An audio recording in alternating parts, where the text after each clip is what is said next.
তুমি আমায় ভালোবাসলে না কেন বলো তো? আমি দেখতে খারাপ, তেমন স্মার্ট নই, অথবা আমার সাথে ইনস্টাগ্রাম ছবি পোস্ট দিলে একদম মানাবে না? সব পেরিয়ে যদি ভালোবাসতে, তাহলে কি চমৎকার একটা জীবন হতে পারতো আমাদের। কতদিন ভেবেছি তোমায় জিজ্ঞেস করব, কেন আমায় ভালোবাসলে না। রূঢ় সত্যিটা হলো, জিজ্ঞেস করার সাহস জুগিয়ে উঠতে পারিনি। ভয় ছিল, শঙ্কা ছিল। তোমার উত্তর হয়তো আমাকে ভিতর থেকে সম্পূর্ণ ভাঙচুর করে দিত। তোমার ভালোবাসা পাবার আর কোনো উপায় যখন নেই, তখন প্রার্থনার আশ্রয় নিলাম।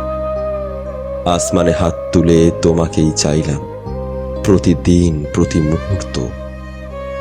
ভেবেছিলাম হয়তো অলৌকিক প্রার্থনার জোরে তুমি আমায় ভালোবাসবে, কিন্তু সেই কাঙ্ক্ষিত ভালোবাসা অধরাই থেকে গেছে।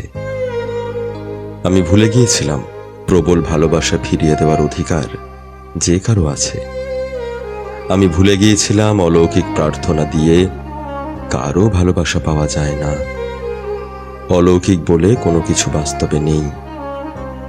অলৌকিক শুধু থাকে কাগজের পাতায় অথবা গল্পকারের অতিরঞ্জিত বর্ণনায়।